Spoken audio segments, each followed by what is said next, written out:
மக்கள் வணக்கம். மீண்டும் ஆலயம் நிகழ்ச்சியின் மூலம் உங்கள் அனைவரையும் சந்திப்பதில் மிக்க மகிழ்ச்சி. ஆலயம் என்பது வெறும் கட்டிடம் மட்டுமில்லை, வரலாற்றின் சின்னங்கள்.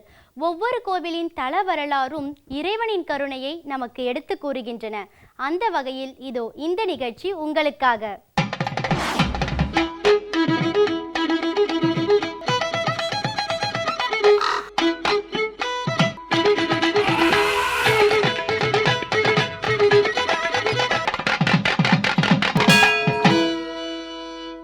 விலங்குகள் இறைவனை பூஜித்து பேறு பெற்ற தலங்கள் தமிழகத்தில் நிறையவே உள்ளன.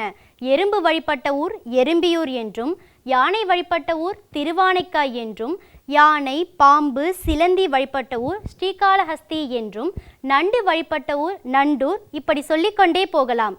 இந்த வரிசையில் பூனை பூஜை செய்த திருக்கோயிலையே இன்றைய ஆலயம் நிகழ்ச்சியில் காணப்போகிறோம்.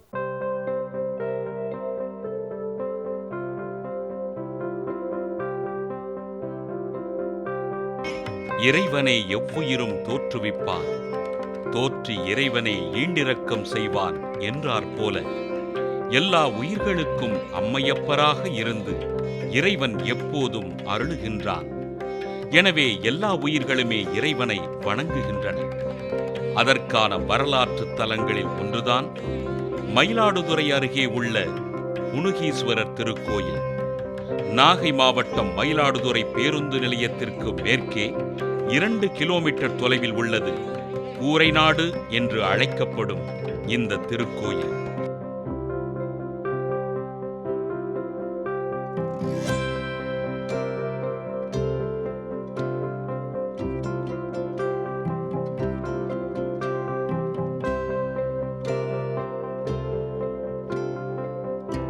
புனுகு பூனை பூஜித்த சிவலிங்கம் ஆதலால் இந்த திருத்தலத்து இறைவன் புனுகீஸ்வரர் என்று அழைக்கப்படுகிறார். இந்த திருத்தலத்து இறைவியின் பெயர் சாந்தநாயகி. சுமார் 300 ஆண்டுகளுக்கு மேல் பழமையான திருக்கோயில் இது. இந்த புனுகீஸ்வரர் திருக்கோயில் மேற்கு திசை நோக்கி அமைந்துள்ளது. முகப்பு வாயிலில் மிக உயர்ந்த 7 நிலை ராஜகோபுரம் கம்பீரமாக அமைந்துள்ளது.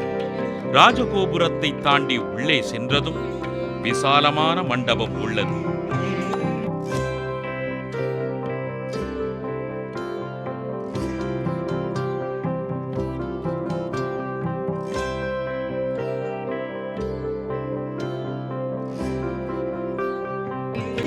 சுவாமி சன்னதிக்கு எதிரே கொடிமரம், பலிபீடம் வழக்கம் போல் அமைந்துள்ளது.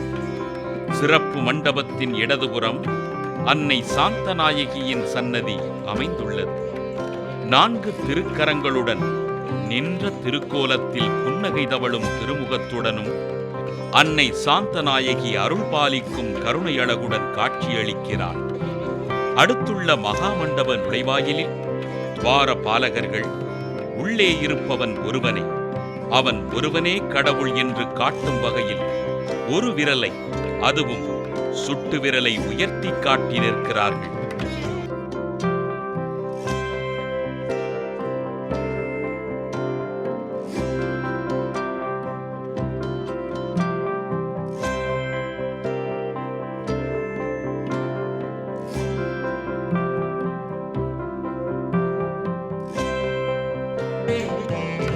அர்த்த மண்டபத்தை தாண்டி உள்ளே கருவறையில் மூலவர் புனுகீஸ்வரர் லிங்க திருமேனியராக காட்சியளிக்கிறார்.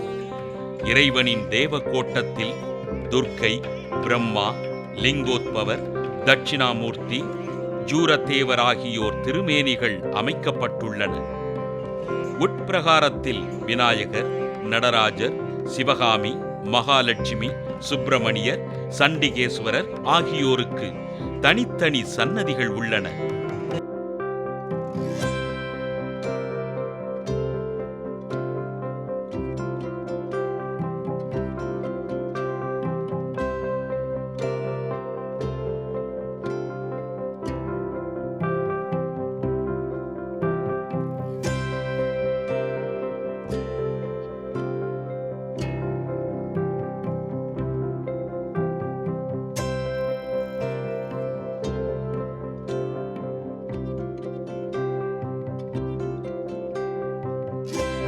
புனுகு பூனை பூஜித்ததால் புனுகீஸ்வரர் என்று அழைக்கப்படும் இந்த திருத்தலத்து இறைவனையும் இறைவியையும் வணங்கினால் அழியா அரசும் தவநெறியும் சிவலோகமும் சித்திக்கும் என்று இந்த திருக்கோயில் தலபுராணம் கூறுகிறது.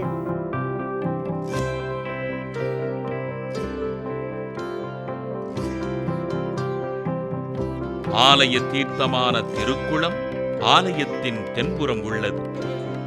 பிற கோவில்களைப் போலவே இந்த புனுகீஸ்வரர் திரு ஆலயத்தில் பைரவர், சூரியன், அனுமன், சோமாஸ்கந்தர், ஐயப்பன் ஆகிய நவக்கிரக சன்னதிகள் உள்ளன.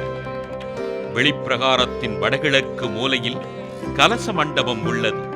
அதன் அருகே சனீஸ்வரனுக்கென்று தனி சன்னதி இருக்கிறது. இந்த புனுகீஸ்வரர் திருக்கோயிலில் சனீஸ்வரன் கிழக்கு நோக்கிய நிலையில் தனி சன்னதியில் அமைந்திருப்பது தனிச்சிறப்பு என்று கூறுகிறார்கள்.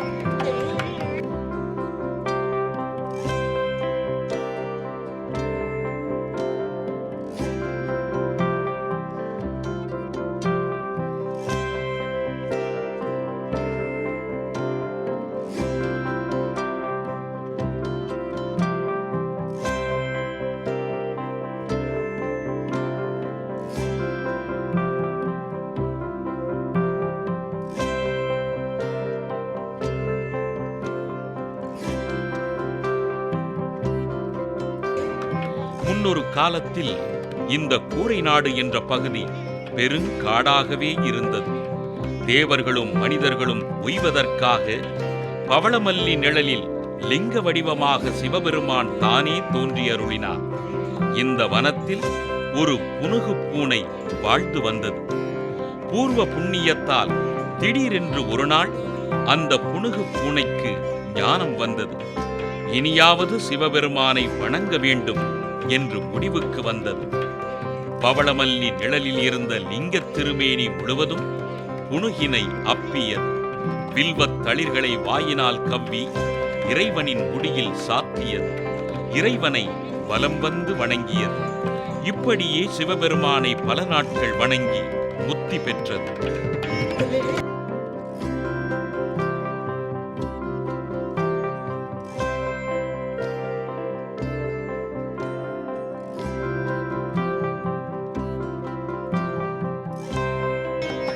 புனுகு பூனை செய்த பூஜைக்கு இறைவன் அருள் புரிந்தவையை உணர்ந்த தேவர்களும் முனிவர்களும் இந்த இறைவனை புனுகீசர் என்று அழைக்கலாயினர். இந்த புனுகீசரை வணங்கியே இந்திரன் மீண்டும் பெரும் பதவி பெற்றான் என்பது தலவரலாறாக உள்ளது. கன்னி பெண்கள் வேண்டுதலின் பேரில் இறைவிக்கு மாங்கல்யம் செய்து அணிவிக்க அவர்களுக்கு விரைவில் திருமணம் நடைபெறுகிறது என்று இக்கோயிலுக்கு வரும் அன்பர்கள் கூறுகிறார்கள்.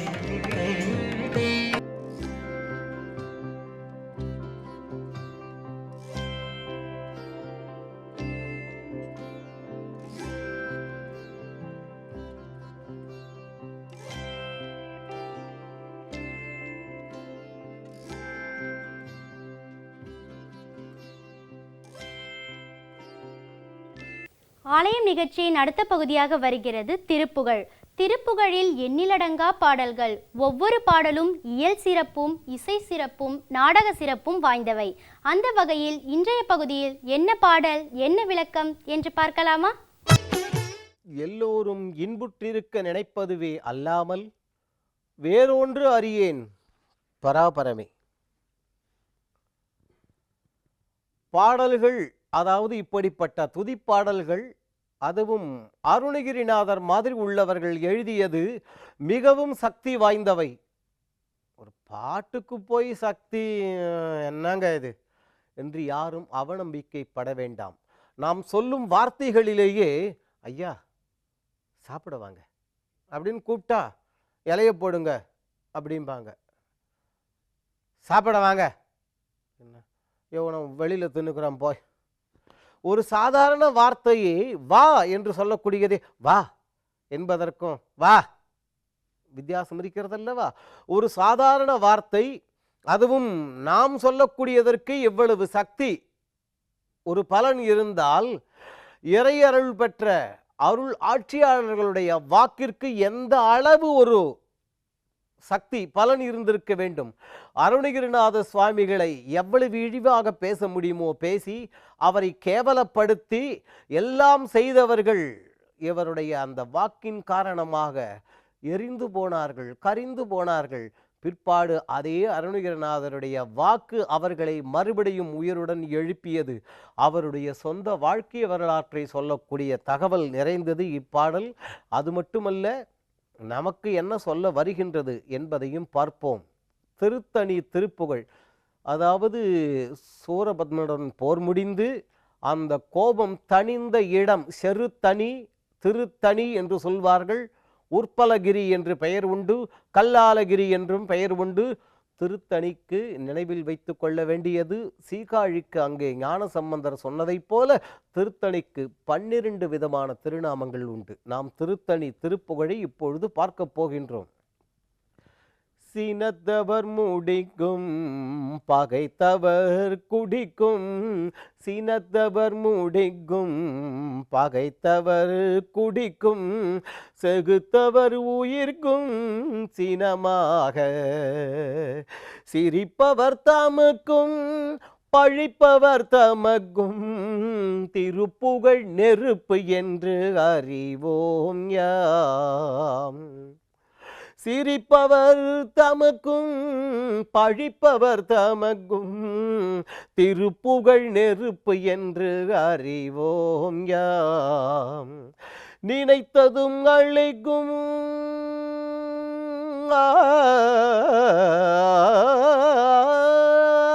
நினைத்ததும் அழைக்கும் மனத்தையும் உருக்கும், நினைத்ததும் அழைக்கும் மனத்தையும் உருக்கும், நிசிக்கரு அறுக்கும் பிறவாமல், நெருப்பையும் எரிக்கும் பொறுப்பையும் இடிக்கும், நிறைப்புகழ் உரைக்கும் செயல் தாராய்.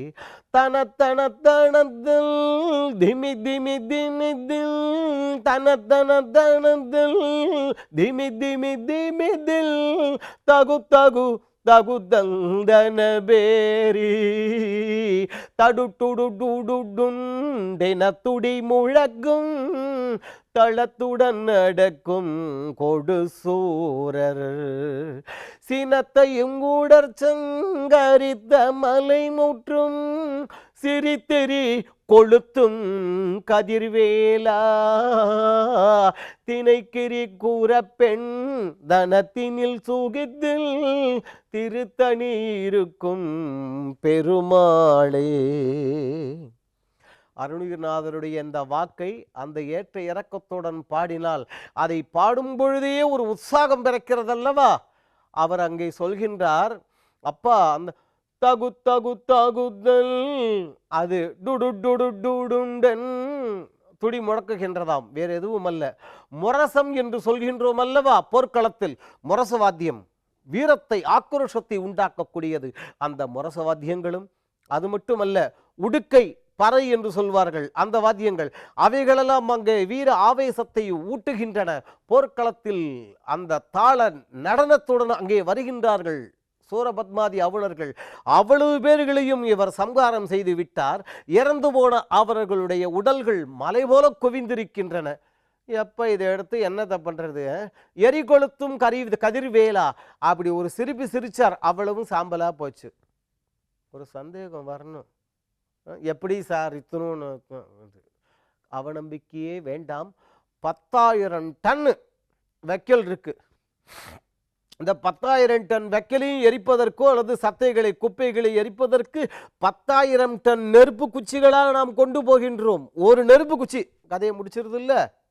அதுபோல அப்படிப்பட்ட முருகப்பெருமானே, திருத்தணியில் இருக்கக்கூடிய முருகப்பெருமானே, வள்ளி நாச்சியாரை தேடி போய் அருள் செய்தாயே அப்படிப்பட்ட முருகப்பெருமானே, திருப்புகழின் சக்தி என்பது அந்த அடியார்களுக்கு தொல்லை கொடுப்பவர்கள், துயர் விளைக்க நினைப்பவர்கள், துயரம் விளைத்தவர்கள் இவ்வளவு பேரையும் இருந்த இடமில்லாமல் செய்துவிடும். அது மட்டுமல்ல, நெருப்பையும் எரிக்கும். நெருப்பை எரிக்கக்கூடியது என்றால் வேறு எதுவும் அல்ல, நம் வினை என்பது நம் தீவினை என்பது நெருப்பை போல நம்மை கொளுத்தி கொண்டிருக்கின்றது. அவைகளை அழிக்கக்கூடியது உன்னுடைய திருப்புகழ்.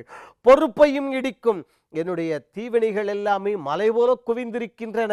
அப்பா, அந்த தீவினைகளான மலைகளை இடிக்கக்கூடியது நெருப்பையும் எரிக்கும், பொறுப்பையும் இடிக்கும், நிறைப்புகழ் உரைக்கும் செயல்தாராய் முருகா. உன்னை உள்ளபடியே உணர்ந்து உன் திருவருளை நான் முழுமையாக பெற வேண்டும். என்னுடைய தீவினைகள் எல்லாம் அழிய வேண்டும். எனக்கு நல்ல அருள் செய். வள்ளி நாச்சியாரை தேடிப்போய் அருள் புரிந்தாய் அல்லவா? அதுபோல என்னையும் தேடி வந்து முருகா எனக்கும் அருள் செய் என்று வேண்டுகின்றார். நமது தீவினைகளை எல்லாம் அழிந்து நாம் நல்ல வாழ்வை பெற நாமும் அந்த நாயகனிடம் வேண்டுவோம். அவன் அருளுவான். என்ன நேயர்களே, நம் மனதுக்குள் 1000 துயரங்கள் இருந்தாலும் இன்றைய ஆலயம் நிகழ்ச்சி மனதிற்கு அமைதி தரும் வகையில் அமைந்திருக்கும் என்று நம்புகிறோம். இந்நிகழ்ச்சி குறித்த உங்கள் கருத்துக்களை எங்களுக்கு தெரியப்படுத்துங்கள். மீண்டும் வேறொரு ஆலயம் நிகழ்ச்சியில் உங்களை சந்திக்கும் வரை உங்களிடமிருந்து விடை பெறுவது சரண்யா. நன்றி, வணக்கம்.